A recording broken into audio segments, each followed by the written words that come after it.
La tradicional es la potencia aparente, la raíz cuadrada de la potencia activa más la reactiva, y esa es la sumatoria algebraica de las dos potencias.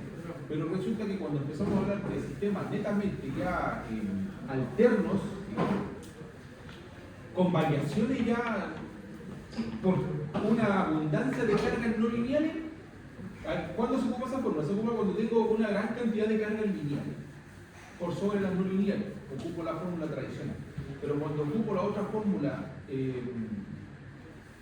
cuando tengo una mayor cantidad de cargas no lineales, yo ya no calculo la potencia aparente en base a la tradicional. Yo tengo que agregarle la otra componente al cuadrado, que es la componente de la distorsión armónica. Esa también se suma. Toda esa sumatoria completa es la que te va a dar cómo se está comportando el sistema, sobre todo la potencia. Y no te olvides que la distorsión armónica tiene un nivel de tolerancia. Todo eso está en normativa. Según la normativa chilena, te tolera hasta un 10% de distorsión armónica puedes tener. Hasta un 10%. Más allá no puedes tener. Hay que contrarrestar eso. ¿Potencia o potencia? ¿Ah? ¿Potencia o potencia? La distorsión armónica normalmente te afecta mucho por la corriente. Entonces, cuando tú metes la componente de la corriente, metes la corriente de la distorsión armónica, que es la que te afecta, porque es la que te aumenta. Bueno, si es corriente y hay un voltaje de por medio, se va a transformar en potencia y por eso se pone en la raíz cuadrada de la potencia. Por eso cuando tú metes el analizador de energía, tú empiezas a trabajar con los pasores y después ves la onda sinusoidal, ves estos comportamientos. Lo analizas de manera fasorial y después lo analizas de manera de señal, o sea, la sinusoide. ¿Por qué? Que analiza la sinusoide para ver qué nivel de distorsión armónica, cómo se está distorsionando la onda, y si lo analizas de manera fasorial, a ver cómo se está afectando el factor de potencia. Hay un montón de cosas que, por eso que tampoco me dejan hacer cosas acá, pues lo ideal es que acá nosotros analizamos el ejercicio, acá tenemos una alta componente de carga no lineal porque todas están luces solar. Imagínate los aire acondicionados, que este edificio tiene aire acondicionado, son sistemas inverter. ¿Qué hacemos? ¿Cómo analizamos eso? Para poder analizar todo lo que tiene el edificio. Pero menos por esta cuestión que pasa en Santiago. Y luego no van a meter las manos en el tablero. No, sí, quedó todo. ¿Murió? ¿Murió? No, murió el niño. Sí, murió el niño. ¿Está informado usted o murió? Sí, ¿El de Linacá o el de...? ¿El de Linacá? Sí, pues él fue el que mete las manos en el tablero. Lo que el profe le enseñó a hacer el Eso fue. ¿Le hizo clase el profe Guerrero? El profe. Ah, la buena onda de... Por eso el viene de Linacá o el profe. Ah, viene de Linacá también el profe Guerrero. No sé a quién le dijo al David, con esta la maravilla, pues ponerle. El año pasado.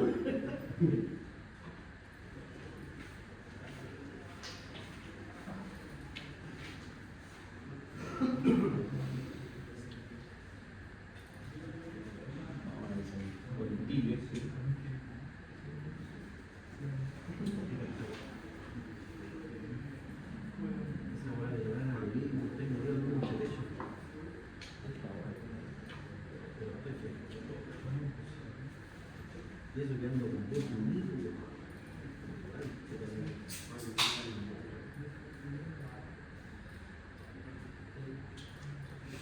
Esto fue lo que vimos la última vez. Sí. El capítulo 3. Sí, esto lo vimos. Sí, Entonces vamos ahora con el cálculo de la barra vertical. De la barra vertical por lado. pero no es de que están ahí. Ok, vamos a ver. Aquí son 4. Como una mascarilla.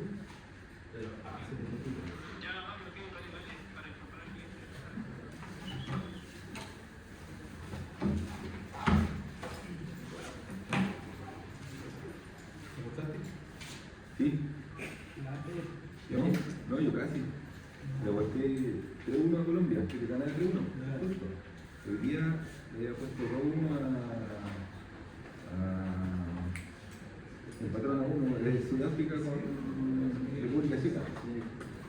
Y en 1-1. Pero hoy, ¿qué jugó República Checa? Sí, con Sudáfrica. No tengo idea. Sí, ¿Y quién ganó? empataron a 1. Y yo le había puesto 2-1. Y si gané esos dos, me quedaba uno nomás. Bueno, tenía mi cuatro. Estaba sin problema. No, hoy día apunté a México que pierde 4-2. ¿Con qué juega México? Juega con Corea del Sur. Con Corea. O Corea del Norte. No, Corea del Sur, Corea del Norte en los mundiales.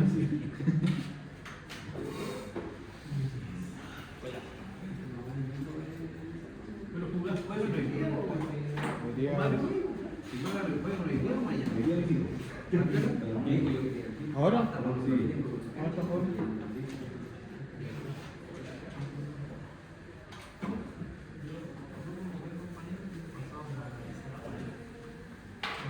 Ok, ya, vamos al capítulo que nos corresponde ahora.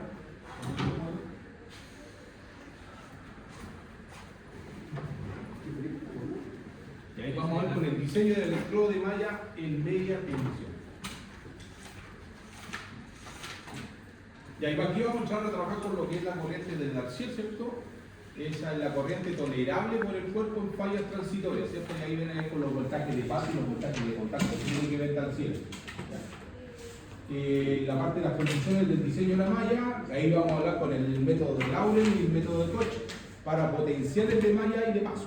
Ahí vamos a ver la fórmula. Traje unos archivos que se los voy a dejar ya compartido también hoy día mismo. Y vamos a, entre paréntesis, ya tienen los grupos armados, ¿no? Sí, algunos sí. Sí, pero algunos ya tenemos. 50-50. Ya mandaron usted un grupo de un. Yo voy a hacer el Excel y me van a dar los grupos que están listos y yo los voy moviendo. Porque eso es lo que pasa. Voy a dejar el tiro líquido. Ya antes que termine hoy día, para tener ya más o menos claro, porque tengo que yo ya tengo formulado el tema de la pauta, entonces necesito eso para poder subir ya la pauta de lo que va a ser el trabajo. Bueno, traje tengo dos fórmulas. Tengo el método de algoritmo de Burdo y Eico para el cálculo de la resistencia equivalente que está acá en hoja y la fórmula para calcular los voltajes de base y de contacto de malla debido a la corriente de Feld. Ya, ok. Entonces, estas dos cosas, estas dos hojas que tengo acá son con fórmulas, están en el archivo, se las voy a hacer llegar en el archivo, se las voy a subir y están acá. El trabajo, yo tengo la pauta hecha, entonces necesito que ustedes se pongan de acuerdo para poder empezar a trabajar con esto. ¿Okay? Tengo la pauta de actividad y los requerimientos. ¿Ya? Así que, entre paréntesis, para que lo vayan viendo, necesitamos avanzar con esto y vamos a ver el tema. Yo creo que no va a ser un simple informe, va a ser una presentación y un informe. Porque resulta que van a tener que ver mucha información y cómo los procedimientos que ustedes utilizaron, cómo lo hicieron y todo eso. Va a ser lo que hagamos el sábado. Exactamente. Lo que van a hacer el sábado vamos a trabajar, todavía vamos a seguir trabajando con los ejercicios de proceso de datos con el software, ¿ya? Hay que terminar de afinar el manejo del software, porque hay algunos compañeros que no vinieron ese día. Yo voy a traer ejercicios el día sábado y vamos a trabajar con el diseño, porque resulta que todavía no me dan la veña, no puedo ir si me mando. ¿Vais a salir a terreno entonces? Todavía no me confirmo, estoy a sábado. Profe, y con respecto a las clases, Si ustedes mueven algo mañana, me avisan.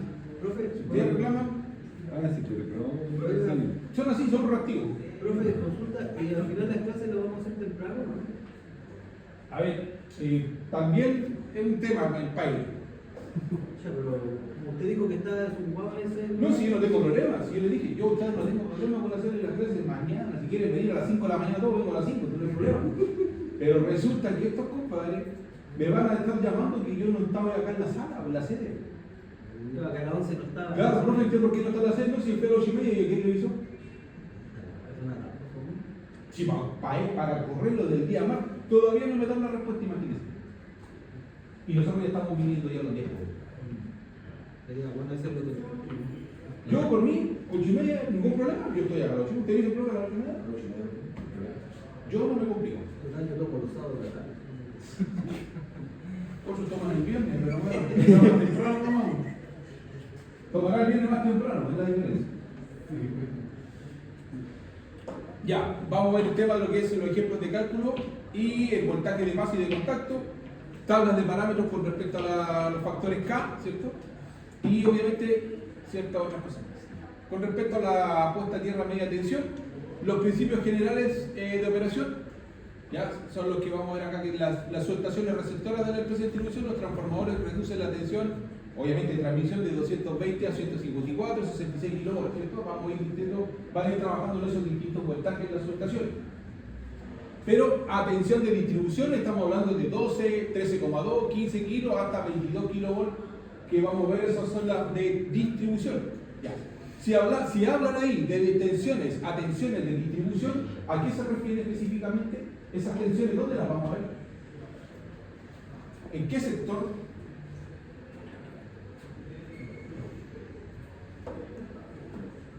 En las ciudades, específicamente en las ciudades, poblaciones, calles, avenidas. Ahí vas a encontrarte un transformador de ese tipo, de acá. Pero esto lo vaya a ver netamente en sus estaciones de transmisión. Ahí vamos a ver este tipo de voltaje, los 220, los 154, los 66 kilos. Pero nosotros en el interior de la ciudad vamos a interactuar con este tipo de transformadores, ¿cierto? Que son los de distribución. Y normalmente van a estar siendo alimentados por 12 kilos, 13 kilos, 15 kilos, 22 kilos, 23 kilos. ¿Ya? Normalmente yo he visto transformadores en las empresas que alimentan por 23 kilos. Entonces llegan con 23 kilovolts alimentándose a la empresa, y la empresa, ese transformador internamente baja a 400 y así. Bueno, de hecho, les puedo decir que en la planta desaladora, no sé si alguien le dio la planta desaladora, en la planta desaladora tienen alimentación de 110 kilos. Esa planta, la desaladora, le llegan 110 kilovolts al transformador principal y tiene una sala eléctrica de 5 transformadores y cada uno se alimenta con 6.300 volts. Y cada uno lo baja a 400 volts. Entonces tienen un trafo por cada sala, tienen 5 salas.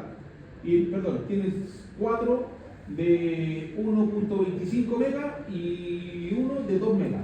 Entonces, si se fijan bien, la desaladora, vamos a echar el caso de la desaladora, que estuvo ahí, estos tienen 1.25 por 4 y uno de 2 megas. Entonces, por uno. Entonces significa que 1.25 por 4, ¿cuántos son acá? Son 5, 4 más 0.25 por 4 son 5 megas. Y estos son 2 megas. Tiene 7 megas. Eso tiene la planta. ¿Usted habla de la desaladora que está ¿La llegando desaladora que está acá? a la de Huantucán? Sí. La desaladora tiene 5 salidas y la última tiene 2 megas, porque le dije, mira, es observar todo lo técnico. Y el trafo que tiene, que no le vi la cantidad de megas que tenía ese trafo, pero yo creo que tenía el equivalente y un poquito más, ese se alimenta con 110, que es el que viene de la red de arriba. Ya. Entre paréntesis, esa tiene un proyecto porque está tirando el tendido por abajo. Está tirando otro tendido hacia arriba y está haciendo una excavación bajo la autopista. Bajo la autopista de entrada en la zona norte de la rotonda.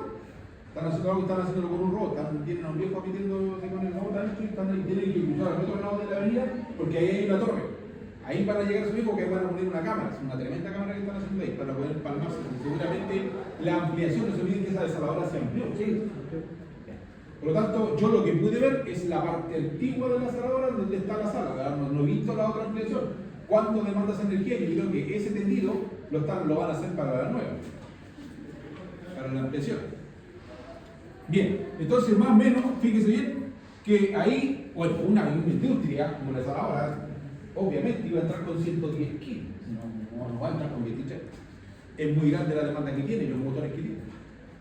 Bien, entonces, si se fija bien, su secundario se conecta generalmente en estrella con el neutro puesto a tierra, ¿cierto? Ahí vamos viendo con respecto a una introducción de la puesta a tierra en media tensión. Ya vemos la introducción y el neutro con estrella, bueno, conexión en estrella con neutro aterrizado. Cuando un equipo falla la aislación, ¿cierto? Cuando un equipo opera en línea de distribución, falla la aislación, su carcasa queda sometida a, no sé, se me ocurrió, se conecta con este.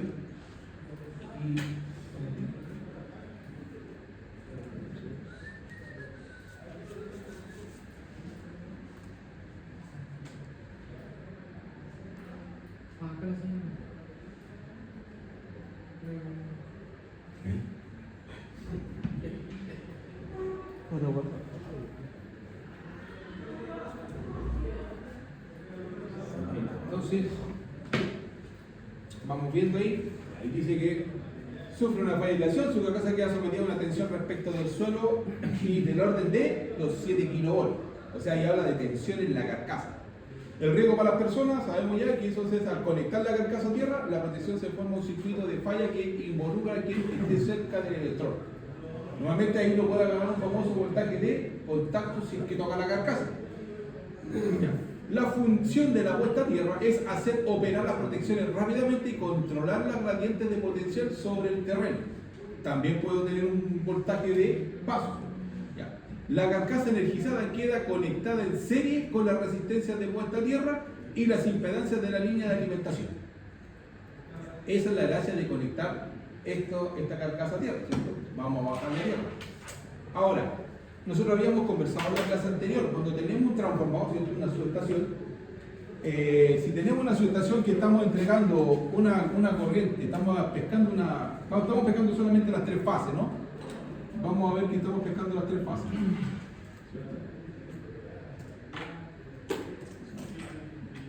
¿Qué pasa acá con las 3 fases? ¿Cierto? Acá lo conecto en delta, ¿no? Y aquí lo conecto en la estrella, ¿cierto? Que ahí bajo el terreno, lo bajo en neutral a tierra. Bueno, en el estricto rigor, yo tengo que hacer una malla, ¿cierto? Por razón obvia, una subestación tiene que llevar malla. No llevo una pica tierra nomás. Pero resulta que si me dice que en el sistema delta yo no tengo neutro de aterrizar, entonces ¿qué estoy haciendo en el lado del delta? ¿Tengo que aterrizar en el lado del transformador? Aterrizo la carcasa, ¿cierto? Y el neutro también lo mando a la mano. Eso es el instinto de usted tiene que tener cuidado que usted aterriza la carcasa y también aterriza el neutro. Bien.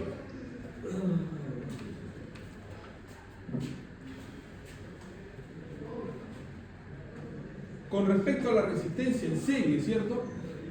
Obviamente vamos a ver que tengo una resistencia de servicio, una resistencia de protección y la impedancia de las líneas, ¿no?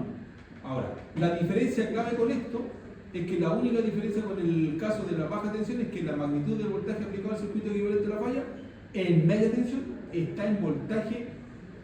Este voltaje hace circular corrientes mucho mayores que harán operar las protecciones en tiempos siempre inferiores a 3 segundos. Ahora, cuando usted parte diseñando, este es un tema que nosotros siempre partimos de una base para poder diseñar un sistema de puesta a tierra, ¿cierto? Pero ¿contra qué base nosotros partimos diseñando? Porque tenemos que tener un parámetro.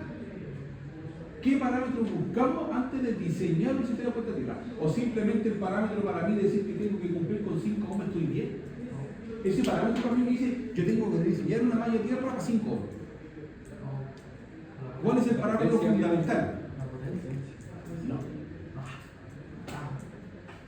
Acabo de hablar hace un ratito de las protecciones. ¿Qué pasa? ¿Cuál es el parámetro más relevante? Si no se olviden que la puesta a tierra es un elemento más del sistema de protección. Ojo, dentro del sistema de protección tenemos los disyuntores y tenemos los diferenciales, ¿no? Ya, perfecto. Dentro de los disyuntores hay una gama de cuestiones, ¿cierto? Tenemos los guardamotores, todas las cuestiones que pueden existir para proteger los equipos. Pero también tenemos los disyuntores para proteger lo que son los conductores, la instalación, y los diferenciales que son para proteger a las personas, los otros para corrientes de fuga, y salen un montón de cosas más. Pero resulta que todo eso tiene una función, tiene un elemento clave que interactúa con ello. Y que eso también es parte del sistema de protección. O sea, cuando se habla de protecciones, usted no habla solo del automático de la caja, usted habla también del sistema de protección, que es integral al sistema. Entonces, el sistema de puesta a tierra se integra al otro sistema de protecciones, que son los de los dispositivos. Entonces, por lo tanto, esos sistemas hablan en un solo idioma. Hay un solo elemento en el fondo que tiene, correlación con todos ellos. ¿Cuál es la variable que tiene correlación con todo ello? Porque yo tengo que diseñarlo. La corriente. No, porque la corriente ya está. Si usted lo da en la potencia, la calcula y ya tiene una corriente. ¿Ya? Pero cuando usted tiene desperfecto, ¿cierto? La corriente se eleva, tiene un conocimiento, se maneja la corriente. Tiene que disparar, ¿cierto? Mi sistema me tiene que proteger. El tiempo, yo parto diseñando del tiempo de actuación del sistema. ¿A cuánto tiempo? ¿Ah? Ahí dice cuánto, tiempo inferiores a 3 segundos. Normalmente se diseña siempre en el orden de los 0,1 segundo, por ahí se anda, dependiendo del sistema. Entonces yo tengo que provisionar mi sistema con respecto a los tiempos de despeje, porque eso tiene que ver con el tiempo de despeje del fallo, de los 0. ¿Por qué? Porque resulta que si el fallo es muy grande, en 3 segundos se me quema todo, igual. Eso no me asegura que yo me vaya a quedar liberado, de que no se me queme la instalación. O sea, me refiero a que puede quedar todo un desperfecto. O sea, puede quemar cualquier dispositivo electrónico en el cambio. No lo es todo el tiempo. Entonces, por lo tanto, entra mucho en juego también la malla. Por eso que la malla es integral a todo eso. Ahora, si yo diseño contra un tiempo determinado que sea más corto, ahí yo estoy trabajando en el orden de estoy atacando la señal. Ahí estoy haciendo que mi señal tenga un tiempo, ¿cierto? Acá yo tengo un ciclo, ¿no? ¿Cuánto tarda ese ciclo en completar un ciclo? ¿Un segundo? No. A ver, yo tengo frecuencia. ¿Cuál es la frecuencia? 1 sobre el periodo. Ya, tengo un periodo. ¿Cuál es el periodo? 1 sobre la frecuencia. Ya, nosotros trabajamos con 50. ¿Cuánto? 1.02. 0,02. Ese es el periodo acá. Para 50 Hz, ¿cierto? El periodo es 1 sobre 0,2. Eso le da 50. Pero aquí para sacar el periodo, que es el tiempo, es 1 sobre la frecuencia. Y si nosotros trabajamos con una frecuencia de 50 Hz, no va a dar este valor, 0,02, ¿cierto? Eso no va a dar en el periodo. En el periodo se mide en segundos. Resulta que eso tarda un ciclo. 0,02 segundos, significa que completar el ciclo. Entonces, cuando yo diseño una protección, imagínense eso. Si resulta que es 0,02 segundos un ciclo, imagínense cuántos ciclos hay en 3 segundos. Se me puede llevar.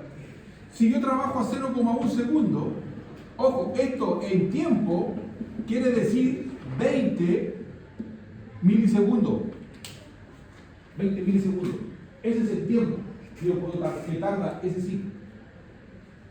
Ahora, las protecciones normalmente trabajan en función del tiempo. Cuando yo las mido el tiempo de actuación de la protección, no cómo actúa, si se mueve o no se mueve. Eso es visual. Pero yo, para saber si una protección está bien, está en buenas condiciones, yo tengo que ver el tiempo de actuación. Porque cuando usted diseña un sistema, más que nada un sistema de protección, llámese tablero, usted lo hace en función también de un orden jerárquico de actuación, ¿cierto? Ahí, ¿qué hace? Hay una coordinación. Entonces, ¿qué pasa con eso?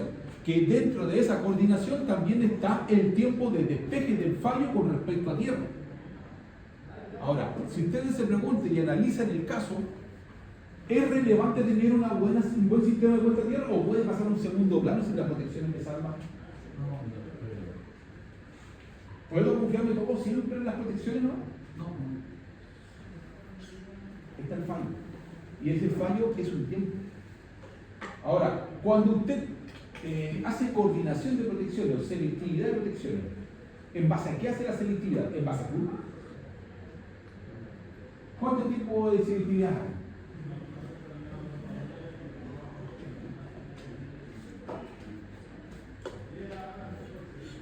Estaría para la casa, no. Muy bien, para el lado. ¿Cuántos tipos de selectividades hay?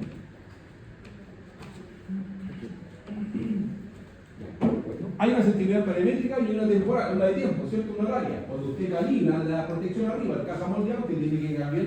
Hay un perillero, ¿cierto? Siempre en los cajas moldeados, donde usted calibra también la corriente más fina, ¿cierto? Usted compra el caja moldeado con un rango de corriente, pero usted, para sintonizar la corriente y ver, analizar, eso es en función de la curva. No se olvide que usted todo eso lo mueve en función de la curva. Hay actuaciones. Las curvas vienen producto del mismo dispositivo, son la información técnica que trae. Y ahí usted analiza el tiempo también de despeje con respecto a un fallo por cortocircuito. ¿Y qué pasa con los fallos de cortocircuito? Son instantáneos. Son rapidísimos, en el orden de los milisegundos. Por eso que usted cuando calibra en el orden de los milisegundos. Vean una caja moldeada con distintos variaciones, con distintos reguladores. Se van a dar cuenta. Entonces usted calibra y lo que está haciendo es calibrar en ese orden, también temporal, y un orden de amperimétrico. Cuando calibra por corriente, amperimétrico. Cuando calibra por tiempo, temporal. ¿Ya? Y obviamente con eso ustedes regulan el tiempo de activación de la... ¿Dónde se puede ver específicamente? Les recomiendo usar Siemens. En Siemens tú puedes regular dentro del mismo software, te da todo eso, tú puedes regular la curva, se puede mover la curva y te va a dar del mismo el tiempo, y con ese tiempo tú puedes calibrar el caja mundial, que es Siemens. Obviamente sí. No lo hagan por un Lexo, sino sí. Oiga, profe, estoy usando un Lexo, me mintió. Sí. Sí, con el Siemens, espectacular ese, pero Siemens se ve minero nomás. Ya dile a un cliente de acá Siemens, te va a mandar a Rey Mono. No, minería nomás eso. Ya, son caros, pero tienen mucha tecnología, son muy buenos. Y parece que Legrand también tiene algo de eso, tiene para regularlo. ¿Alguien ha trabajado con ABB? ¿Con el software de ABB? ¿Alguien ha hecho selectividad o estudio de protecciones con software de ABB? ¿No?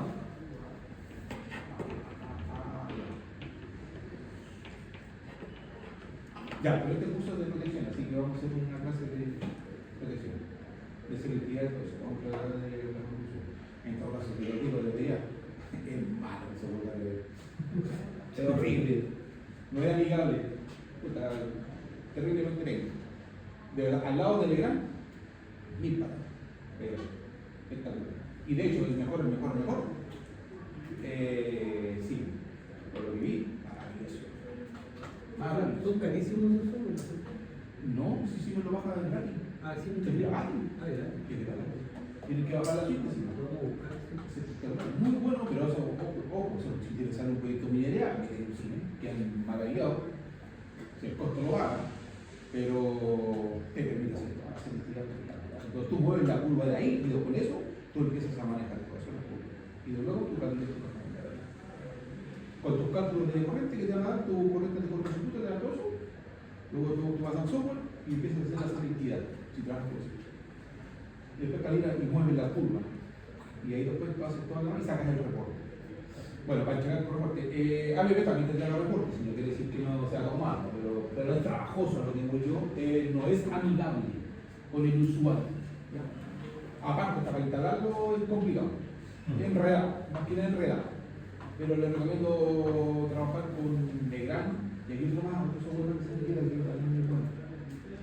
Mitsubishi parece que tiene un software súper simple. También hace protecciones con Mitsubishi. Bueno, de hecho, para trabajar con protecciones también trabajo con ITAP. ITAP también es bueno, pero resulta que ITAP no tiene marca específica, tú tienes que agregar los parámetros.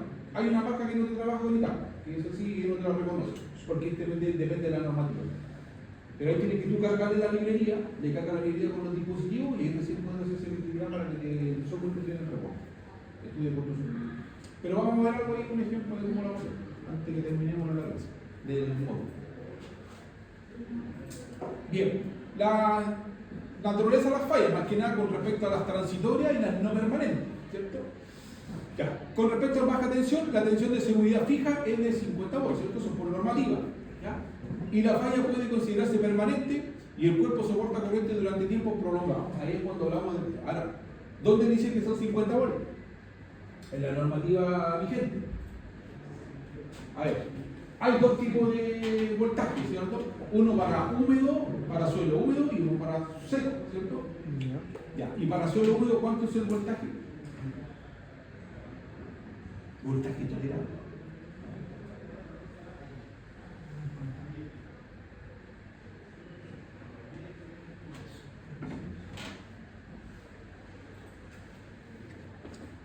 Son 24 volts por si acaso. Ya. Tiene que tenerlo aquí contenido. Los voltajes seguros o tolerables por el cuerpo en baja tensión, por si acaso, son 24 volts y 50 volts para hacerlo seco. ¿Ya? Seco son 50 volts y los otros 24. O sea, si yo me apoyo en una carcasa, si hay 24 volts, voy a tolerar mi cuerpo, va a tolerar 24 volts. Si estoy en una parte húmeda, pero si estoy en una carcasa, si estoy en un tablero de control, váyanse a meter en un tablero de control. Tablero de control, si estoy ahí, estoy en cero seco, pero me dan 50 ohms, mi cuerpo también lo va a tolerar. Pero si me da un voltaje mayor, pues ahí voy a haber un salto, ¿cierto? ¿Por qué? Porque no se olviden que el voltaje no es el único, no es el que mata a la persona realmente, son las dos cosas. Es la combinación entre el voltaje y la corriente. Porque yo puedo tener un elevado voltaje y una corriente muy baja, que bajo los 30 mA mi cuerpo lo va a tolerar. Pero resulta que si va a un voltaje más de 30, más de 50 mA, mi cuerpo es muy difícil que no lo tolere. Lo más probable es que no tolere. La medición de tensión, la media tensión, la tensión de seguridad ya no es 50 volts. Y ahí es cuando nosotros trabajamos con los voltajes de base de contacto, que hay una fórmula para eso. ¿Ya? Las protecciones operan en menos de 3 segundos. Para eso se diseña el tiempo cuando usted hace la malla, con el tiempo de despeje. Tienen que trabajar con un tiempo de despeje de menos de 3 segundos. La mayoría, mira, he dicho, he visto cálculos de 0,1 segundos, 0,2, 0,3, 0,5.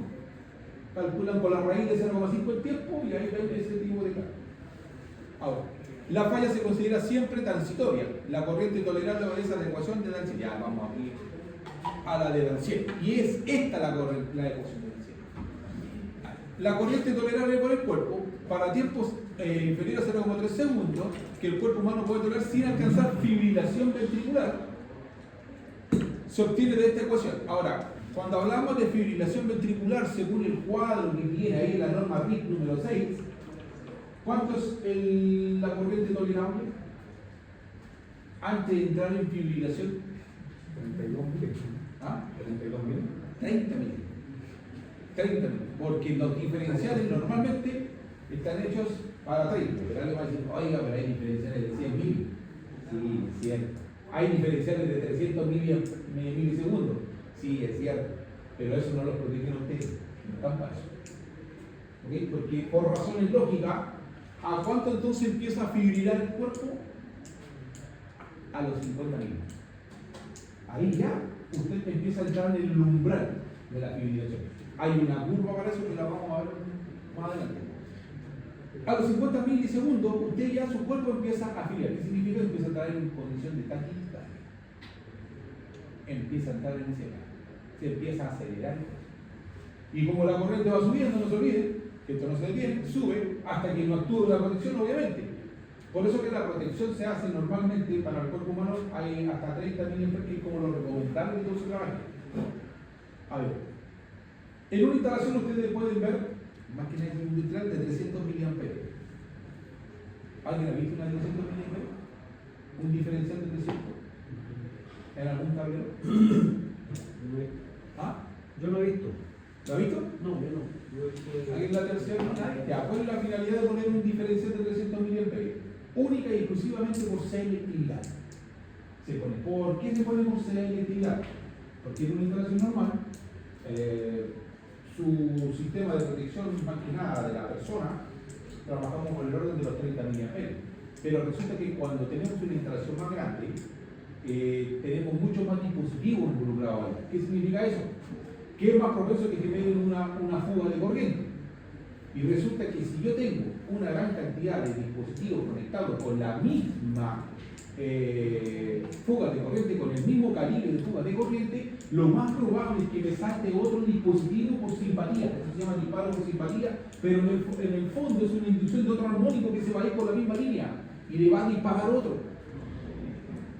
Eso significa que se pueden inducir los fallos en otros dispositivos. Entonces, ¿qué hace? ¿Qué se pide? Hoy por normativa, está la normativa, está el código técnico RIC, se exige que si usted tiene una cantidad de aire acondicionado, luces de LED, ¿cierto?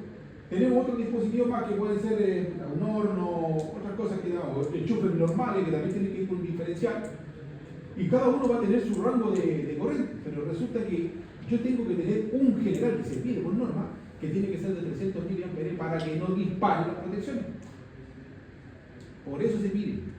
Entonces, tienen que familiarizarse con eso cuando les toca hacer un tablero que tenga mucho más consumo. O sea, que significa que tenga más dispositivos conectados, sobre todo si tengo aire acondicionado. Ahora, ¿alguien fue a la tienda que se inauguró aquí en Pellegrini Reserva de Vitel? Yo ¿Alguien fui fue a conocerla? Yo fui invitado. ¿Fue? Sí. Ya, me tocó hablar con el gerente. Ahí estaba yo conversando con el tipo. Yo fui al segundo día. Bueno, él me contó que se le disparaba la protección del tablero. Y resulta que estuvimos conversando y lo solucionaron y se dieron cuenta que eran por la luz del LED.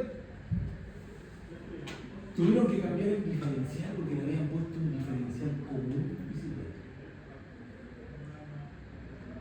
Ahora, obvio, así como sabemos que hay una variedad de luces, también hay calidades de luces LED. Hay factores de potencia muy malos en algunas pantallas, sobre todo, o algunos focos. Eso tiene que tenerlo en cuenta. Cuando usted coloca una cantidad de luces LED, métale un diferencial acorde para ese disparo, que tiene que ser un diferencial tipo B para tipo A, perdón, para lo que son corrientes sinusoidales y corrientes pulsantes, que es lo que te produce el driver de esos dispositivos. No se olviden que eso tiene un driver. ¿Qué hace un driver?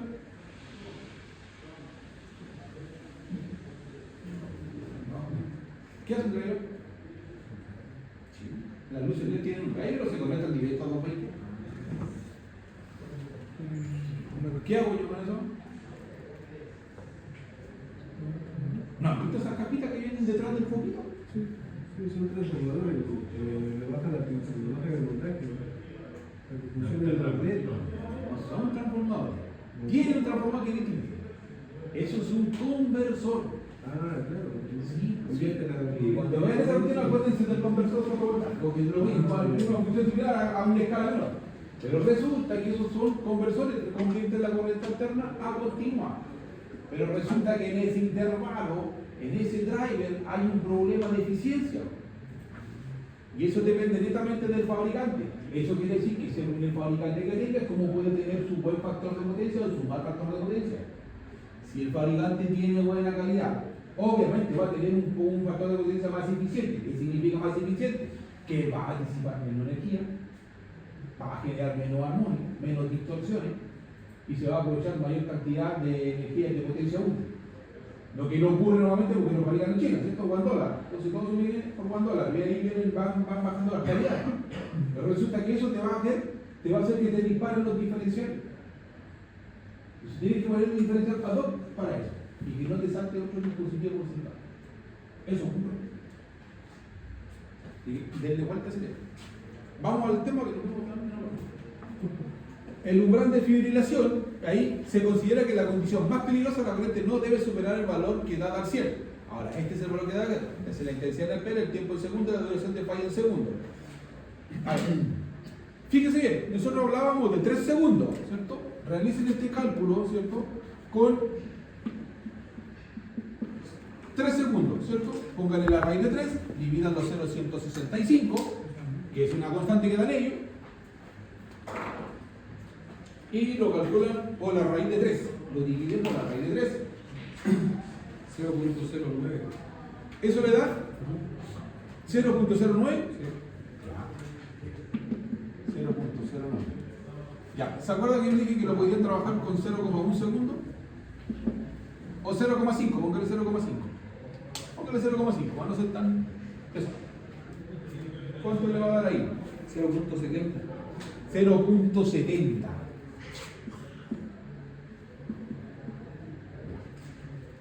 No, 0.70. No, 0.70. Ah, 0.70. 0.70, 0.70. sí. Resulta que ahí nos da, ¿cuánto nos dan amperes? Estos son 700 miliamperes. No, por eso son 0.7 amperes. 0,7 amperes son 700 miliamperes. Exacto. No, pero como dijo, ¿cuánto me dan el amper? Que ya está en el amper 0.7. Sí, sí, 0,7. Pero estos, ¿cuántos son?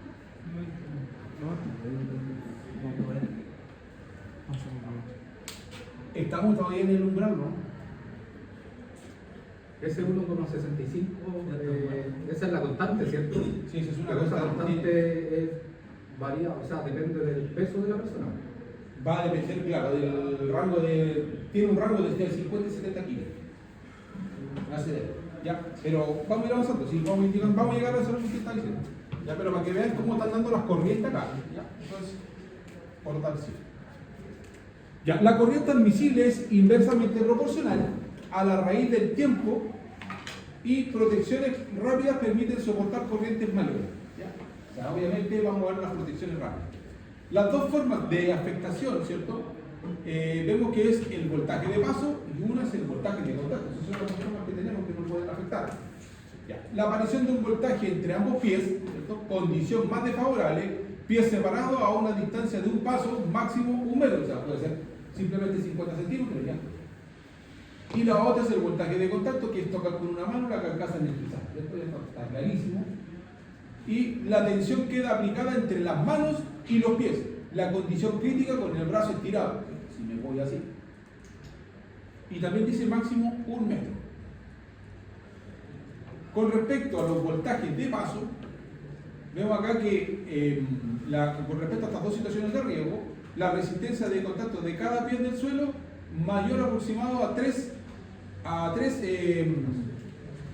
RO por pie. Entonces la RO es resistividad, 3 veces la resistividad de la superficie, por la superficie. Y la superficie por pie. Y la otra, la resistencia del cuerpo humano, equivale a 1000 ohms, más o menos en promedio. La caída de voltaje entre ambos pies, se produce una caída de voltaje entre ambos pies. Ahora, con respecto al voltaje de contacto, ahí me da la resistencia de protección, ¿cierto? Que es la mitad. Y eso significa que yo hago, respecto a los pies que actúan en forma paralela, se promedia la resistencia. Por lo tanto, voy a tener un promedio de ambas resistencias, tener los dos pies conectados a la tierra, y ahí establezco un circuito paralelo en el fondo. Si tenemos un paralelo, los dos tienen el equivalente, va a ser la mitad de uno. La resistencia del cuerpo humano también varía en 1000 y la tensión aplicada entre las manos y los pies. O sea, ahí ya veo también cómo me va a hacer efecto. Ahora, la derivación de la tensión de paso, calculando la caída de voltaje en amplios pies, según la ley de Ohm, me da esta fórmula. Entonces, me da la intensidad por la resistencia más 2 veces la resistencia de protección.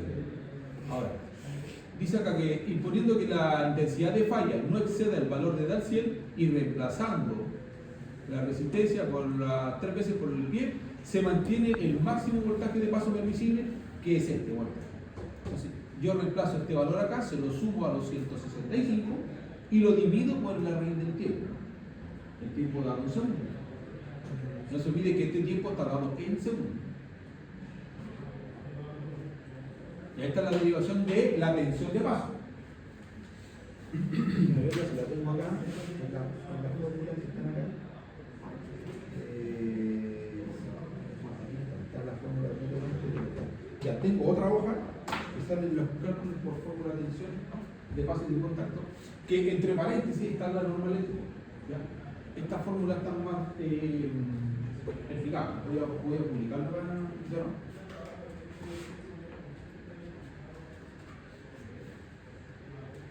Bien, vamos a ir a la tensión de paso. Con respecto a la de contacto, ya se presume esta otra fórmula, y ahí vamos que esta resistencia ahí se suma con la otra, ¿cierto? Pero el promedio de la otra, y multiplicado por la intensidad de falla.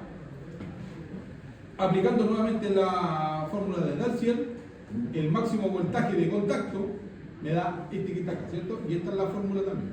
Ahí multiplico por más 0,25 y multiplicado por el ρ de la superficie, ¿no? Eso es el ρ, la resistividad de la superficie. Y dividido por la raíz del tiempo.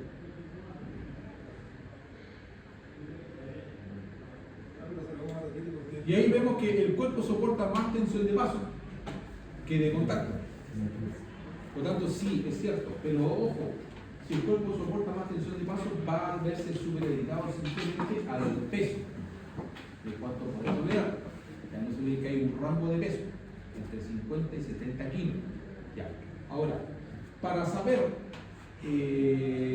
un peso que no está en ese rango, yo tengo que iterar esa fórmula para saber, porque es una fórmula de una cuadrática. Entonces los gordos tienen más resistencia, ¿no? ¿El gordo dice que tenga más resistencia? No, o sea, los gordos tienen más resistencia que los flacos. ¿Ustedes saben? No, Estamos hablando de 70 puede kilos. dar, por eso hay que, no, que ojo, ese es un rango que está dado por fórmula. Entre 50 y 70 kilos se mide más o menos cuánto va a dar ese voltaje de contacto de vaso que puede aguantar la persona. Pero ojo, porque si se puede, usted lo calcula con 80 kilos, 90 kilos, cuidado, porque puede dar menos voltaje. Eso dependerá, no asegura nada. Por eso que dice que hay que iterar. A ver, cuando iteramos ciertos datos, no se olvide que ahí aparece otra cosa que se llama condición matemática que se llama tanteo. Porque ahí yo tengo que ir cambiando un valor y de cambiando como van dando los otros valores. Entonces no asegura nada. Claro que usted, no, que yo sea más gordito, no voy a aguantar. Al contrario, puede ser que el corazón no le aguante mucho. Porque, ojo, hay una función cardíaca ahí metida. Si le da un cohete y usted no aguantó nada, Un guatón saludable. un guatón. Uy, resista.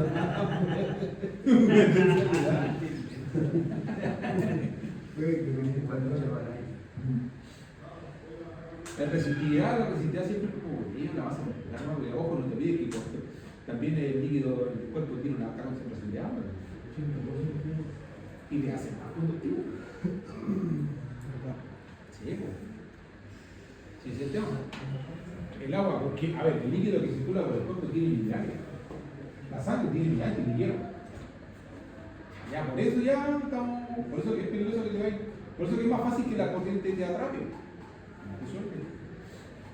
El cuerpo soporta una tensión de paso considerablemente mayor que la de contacto. Era previsible. Al aplicar una tensión de paso, la zona del corazón no está directamente comprometida. El umbral considerado es la fibrilación ventricular y la condición más peligrosa para tiempos de operación inferior a 3 segundos. Ahora, el gradiente de un electrodo de una barra, vamos viendo que parte ahí de un gradiente de mayor potencial y se va disminuyendo, ¿cierto? Hacia uno de menor potencial. Pero resulta que el gradiente también tiene un diámetro. Entonces, este diámetro también puede ser muy largo. Entonces, en este diámetro yo puedo caer en este diámetro y resulta que estoy claramente propenso a un voltaje de paso. Por eso es que me tengo que ir ahora. Ese dice, bueno, la gente que ha estado en las charlas también, sobre todo en charlas eléctricas y de seguridad eléctrica, te dice que cuando hay una derivación a masa, ¿cierto?, a tierra de un cable, ¿cierto?, me refiero de una fase, de un trifásico sobre todo, te dice que no levantes el pie. Si se está induciendo una tensión al piso, ¿cierto?, hay un cable energizado a piso, ni se te ocurra levantar el pie. Te lo dicen en todas las charlas de seguridad eléctrica sobre todo. Y eso está por normativa, eso aparece también en la norma NFPA. En la NFPA, parte de un artículo dice que usted no debe levantar el pie si está cercano a un fallo con respecto a tierra. Entonces, ¿qué dice? Si va a salir, salga de la zona hasta un diámetro seguro. Tiene que recorrer un diámetro de eso, o un radio de esa zona, y luego recién puede levantar el pie del paso como corresponde. Antes no. O sea, si tengo un cable que está tirado ahí al piso, yo hay un diámetro, obviamente yo no lo voy a medir, eso no lo sé, pero tengo que subir hasta un paso donde sea más considerable que puede gritar, salir de esa zona y recién levantar el pie, pero jamás lo levanto, porque ahí es cuando viene la descarga. Bien, condición más desfavorable, alrededor de un electrodo de barra, los gradientes de potencial son muy pronunciados, lo que representa peor situación de seguridad. Es eso. Esto en la barra representa si cayera un cable. A ver, vuelvo a reiterar, el que conversamos la otra vez, el caso de la señora que murió paseando el perro, allá en Camarrosa. La señora siento que ella se lo preguntó porque la cadena tocó con el conductor, pero el cable ya estaba a piso. Y esa era una fase, porque esa fase se utilizaba. Cayó la fase de un tendido eléctrico esa. Entonces, ¿qué pasó? Que esa fase quizás tiene que haber sido, yo creo que tiene que haber sido, no sé si de 80 o 13 kilos, 15 kilos, no sé. Pero ese cable, ahí a la señora lo que le dio fue un voltaje de contactos y la cadena dice que tocó con el cable. con un metal. Esas tienen unas barras los postes, ¿cierto? Esas barras que sujetan también. Ya, esas barras tienen que estar voltadas y si la cadena del perro era larga y tocó con eso, ahí le dio un voltaje de contacto. Y el voltaje de contacto dice que el cuerpo tolera menos. Y si era el cable de distribución, que estamos hablando de kilovolt, es lógico que no iba a aguantar su cuerpo. La solución del electrodo enmayado en sistemas de media tensión a alta tensión es usual recurrir a electrodos enmayados, ¿cierto? Para este tipo de instalación. Conocido como malla de tierra, que obviamente controla los gradientes dentro de una zona cubierta, sí, obviamente, y variando las dimensiones físicas de la malla. Ahí va a depender también de la geometría, del área que tengo que cubrir, como voy a tirar, el reticulado que me va a salir en el cálculo, cuánto es el reticulado, y la cantidad de conductor que voy a utilizar. El nivel de tierra, ¿cierto? De una malla, este nivel de tierra, voltaje de malla, vemos cómo se llama. Sobre la malla, el valor más desfavorable de la tensión es el que aparece entre el centro de cada retículo de conductor de tensión, voltaje de malla se llama así, y en la periferia, más allá del borde, la distribución del potencial es similar a la del electrodo de barra. La malla se diseña para que nadie sobre ella sufra tensiones de contacto peligrosas, ni nadie en la periferia tensiones de paso peligrosas. A ver, aquí voy a hacer un hincapié en este tema. ¿Alguien ha visto, después de una malla con teoría tapada, ¿cierto? ¿Alguien ha visto una capita de río o de una gravilla? ¿Alguien se ha pensado por eso? Sí. Ya. Efectivamente se pide que se le agregue cuando usted diseña una malla, o sea, que la instala, obviamente, no es simplemente llegar, tirar la tierra y listo, no fue. Yo dije la malla conectada, puse la cámara, la conecté con el cable, conductor, medí, perfecto, ya no he echado hasta luego, voy, yo voy. No hay más. Lo que se hacía antiguamente porque nadie señalaba a la malla. Ahora, lo que se pide ahora es que la malla también tenga otra capa de aislación. ¿Cuál es la finalidad de tirarle una gravilla de ¿qué ven ustedes? ¿Cuál es la finalidad que tiene de tirarle esa malla a una gravilla? ¿El contacto con qué? Con la misma tierra de la malla. ¿Por qué? Porque puede ocurrir justamente lo que está indicando ahí. Le puede dar, si usted va a pasarlo por ese lado, justo donde está la malla, y viene un desperfecto, un fallo, un despeje a la tierra, a usted fácilmente lo puede agarrar ese potencial. Y le puede dar un voltaje de paso. Entonces, por lo tanto, usted debe ser capaz de agregarle una capa más aislante. ¿Cuánto es el promedio de aislación de una capa de vidrio? De 3.000 a 5.000. Exactamente. Entonces usted lo que hace es aislar esa zona. Aísla esa zona para que por lo menos haya un nivel de protección más alto. Y no lo agarre ese voltaje de paso si llega a transitar por ahí. Lo que se pide en el texto de rigor es que no transite por ahí.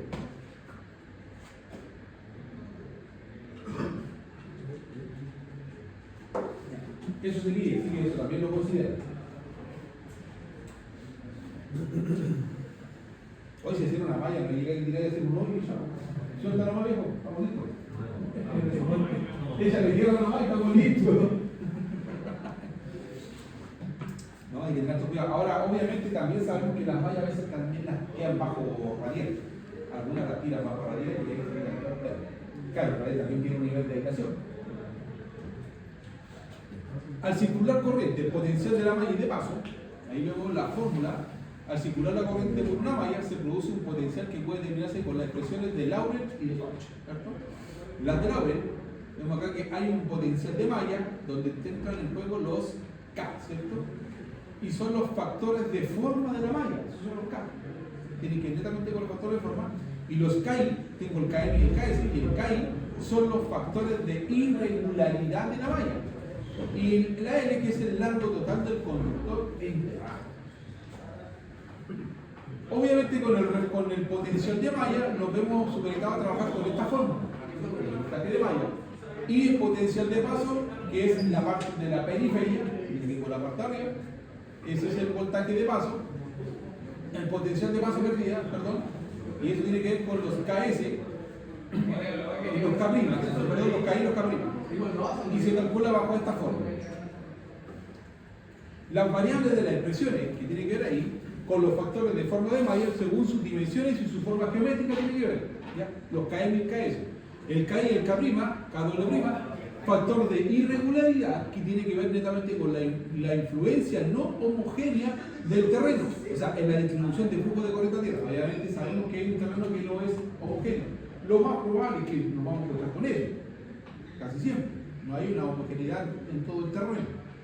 La resistividad aparente del terreno, que es el rho, la intensidad, ¿cierto?, que es la corriente de falla que circula a través de la malla, está en amperes, y el largo total.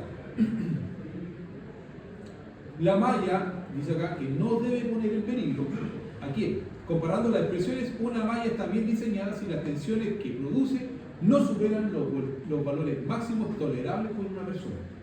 Ahí quedamos en una buena condición, ahí una malla está bien diseñada. Ahora, sobre la malla, obviamente sabemos que hay una malla hay un potencial de la malla tiene que ser menor al potencial de contacto. Ahora, la tensión de malla no debe exceder el voltaje de contacto permisible. Ahora, con respecto a la periferia, tiene que ver con el voltaje de paso, o el potencial de paso de la periferia, no debe exceder el voltaje de paso permisible. Ahora, ojo, esto son las comparaciones cuando yo llego a realizar el cálculo, porque no se olviden que estos voltajes de paso y voltajes de contacto se calculan. Tenemos que establecer un cálculo. Y luego también calculamos el voltaje de la malla, o la potencial de malla, también se calcula. Dentro del orden de cálculo. Todo se controla también con la longitud del conductor. Analizando expresiones, la única variable que permite ajustar gradientes de potencial a los valores requeridos es el largo, ¿cierto? El largo del conductor enterrado. Ahora, el largo necesario para controlar el voltaje de contacto va a depender. Ahora, obviamente, el largo obedece no solamente a una longitud, sino que al tipo de malla que voy a utilizar, o sea, me refiero a la superficie. No se olviden que pueden haber mallas de 8x8, de 5x5, 10x10. Tiene que ver directamente con eso. Tiene que ver directamente con la geometría de la malla. Y eso va a significar que si el área va creciendo, y obviamente también el reticulado, normalmente siempre se pide un reticulado de 1 metro. ¿Por qué se pide un reticulado de 1 metro? ¿Por qué siempre se pone un reticulado de 1 metro? ¿Puede dar menos? ¿Puede haber un reticulado menor? ¿Puede hacer un reticulado de 0,50? De 50%.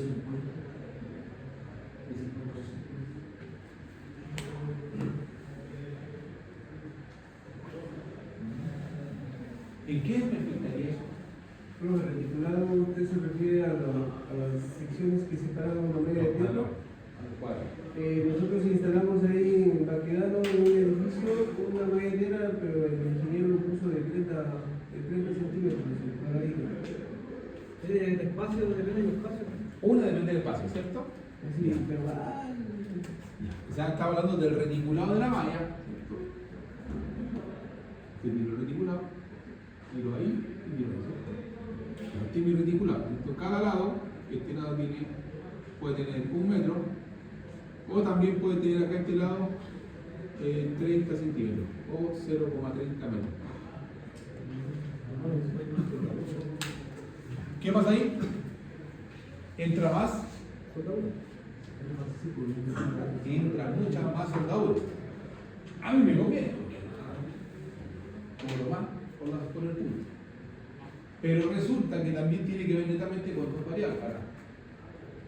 Pero ¿qué función tiene? Porque, ojo, usted no es llegar y decir un reticulado de 30.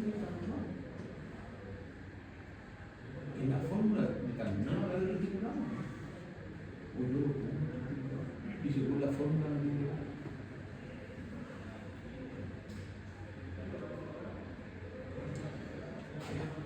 cosas que vamos a descubrir. Tiempo de hidratación, ¿no? ¿Qué cosa? Sí, vamos al refrigerio. entrenar en Meguito. Qué bonito. Ya va, paremos acá, vamos a la guía.